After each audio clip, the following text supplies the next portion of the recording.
সাহসী সৈনিক প্রয়াত কমরেড আব্দুল হকের 29তম মৃত্যুবার্ষিকী উপলক্ষে আয়োজিত আজকের এই আলোচনা সভার স্মরণ সভার সম্মানিত সভাপতি, মঞ্চে আসীন আমন্ত্রিত অতিথিবৃন্দ, উপস্থিত সুধীবৃন্দ, সবাইকে সংগ্রামী সালাম। কথা বেশি বাড়াবো না। অনেক গোলের গোল বাঁধানো ফাউল গেছে, গরিব লোকের অনেক লড়াই ডাউন গেছে। কুকুর সেচে পাত্রকে গান করেছি, হায়রে ব্যাকুল ধরির সাথে নাম করেছি। আর গোল করেছে চতুর চাচা ফাঁকা মাঠে, এখন দেখি ধানের গোলায় ইঁদুর নাচে, ইঁদুর নাচে। এই উপমহাদেশের জনগণের সংগ্রাম, মুক্তির সংগ্রাম, আন্দোলন এর পরিণতিতে সংকট হচ্ছে। সেখানে লড়াই শ্রমিক শ্রেণীর নেতৃত্বে, শ্রমিক কৃষক মৈত্রীর ভিত্তিতে লড়াই সংগঠিত এবং অগ্রসর হতে না পারার কারণেই এক পর্যায়ে লড়াই চলে গেছে সাম্রাজ্যবাদের ষড়যন্ত্রের মাধ্যমে, সাম্রাজ্যবাদের দালাল, শাসক শোষক গোষ্ঠী, সামন্তবাদ এবং আমলা মৎস্যজীবী পুঁজির হাতে।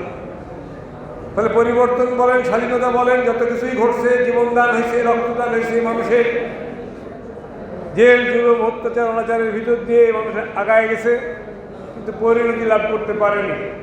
এই পরিণতি লাভ করতে না পারার দায় নিশ্চয়ই তাদেরকে নিতে হবে যারা পরিবর্তনের জন্য সংগ্রাম করেন। কিন্তু লড়াই থেমে যায়নি। লড়াইয়ের গতিপথ হচ্ছে আঁকাবাঁকা, আঁকাবাঁকা গতিপথেই লড়াই অগ্রসর হয়ে চলেছে। আমরা আশাবাদী যে কমরেড আব্দুল হকের নীতি এবং আদর্শ অনুসরণের মধ্য দিয়ে তার চেতনাকে ধারণ করে যদি এই দেশের গণমানুষের লড়াইকে অগ্রসর করে নিয়ে যাওয়া যায়, তাহলে শ্রমিক কৃষক জনগণের ভাগ্যের পরিবর্তন ঘটবে। কমরেড আব্দুল হক ব্যক্তিগত জীবনে মেধাবী ছাত্র ছিলেন, রাজনীতিতেও তীক্ষ্ণ মেধাসম্পন্ন ছিলেন।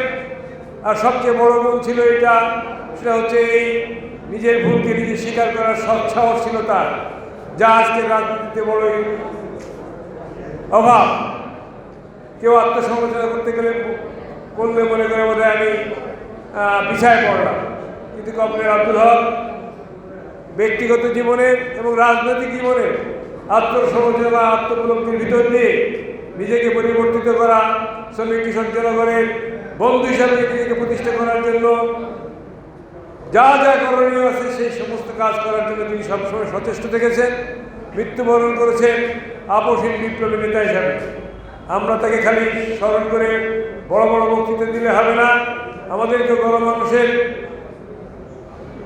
সাথে মিশতে হবে, গণমানুষের একজনে পরিণত হবে, শ্রমিক শ্রেণীকে রাজনৈতিক শিক্ষায় শিক্ষিত করতে হবে, সমাজ বদলের লড়াইয়ের আঁকাবাঁকা গতিপথে সাহসের সাথে সংগ্রামের কনভয়ে এগিয়ে নিয়ে যেতে হবে, বিপ্লব সফল করতে হবে।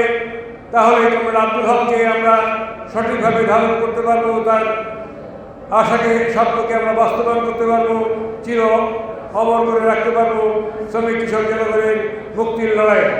জয় হোক মেহনতি মানুষের, দুনিয়ার মধুর হক হক, কমরেড আব্দুল হক সালাম, যুগ যুগ জিও তুমি কমরেড আব্দুল হক।